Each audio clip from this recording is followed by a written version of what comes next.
আসসালামু আলাইকুম। সবাই কেমন আছেন? আশা করি সবাই ভালো আছে। তো আমরাও আল্লাহর রহমতে অনেক ভালো আছি। তো এই যে বালিশের গিলাপ সেলাই করতেছি। তো কেমন হয়েছে অবশ্যই জানাবেন। তো অনেক বছর পর সেলাই করতে বসলাম, যতটুকু পারি ততটুকু সেলাই করলাম। তো ভাবলাম যে 2 কালার সুতা দিয়ে সেলাই করি।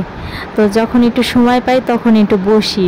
তো হয়েই গেছে কাবার সেলাই। তো পাশে বাচ্চারা খেলা করতেছে, ওদেরকেও দেখতেছি, আমিও সেলাই করতেছি। আর কারেন্টে যেই জ্বালানো শুরু করছে, 1 ঘন্টা আধা ঘন্টা পর পরই কারেন্ট চলে যায়, আসে 2-3 ঘন্টা পরে।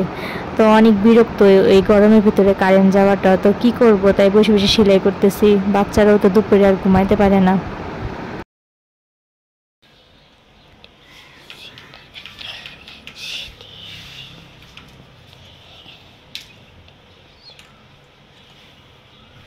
এবার একটু পিছনে যায় যাতে আমাদের দেখা যায়।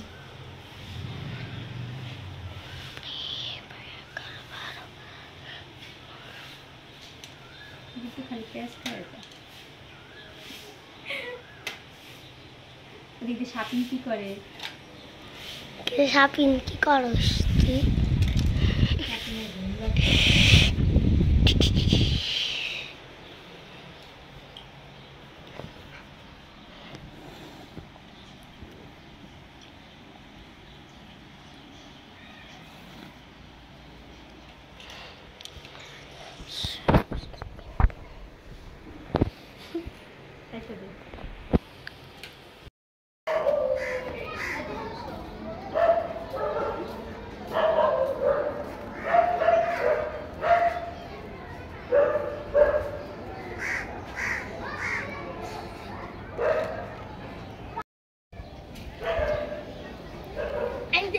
বান্দরটা কই থেকে জানি আইছে, খালি দিতে ঘুরে বেড়ায়। এখন আম খাইবো।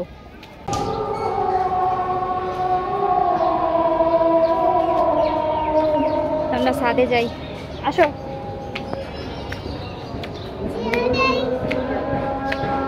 আসো।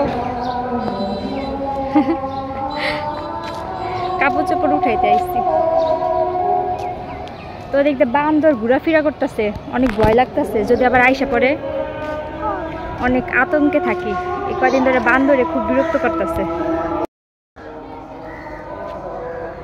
ঘুরো ঘুরো ঘুরো।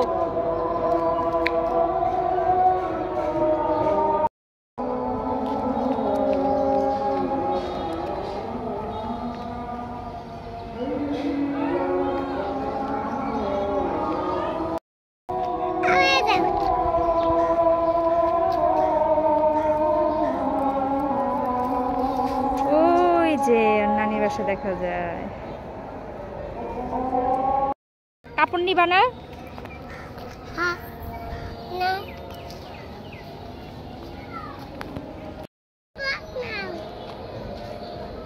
আবহাওয়াটা সুন্দর, তাই না বিথি? এই আবহাওয়াটা সুন্দর।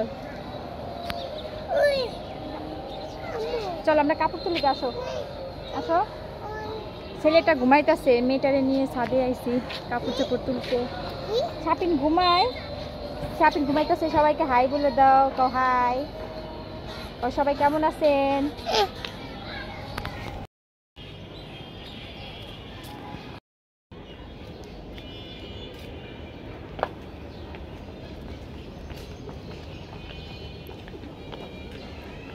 উন্না শেষরাই আছে তোর, উন্না শেষরাই। আর উল্টা জুতা পরছস কে? কেমনি করে আসে?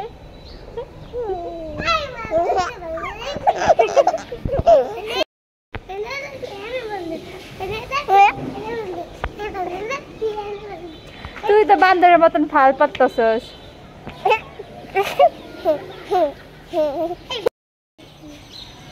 ওই যে তোমার আম্মু, তোমার আম্মু আইব এখন ছাদ থেকে। তোমার আম্মু আসবে। ও আম্মু কই গেছে?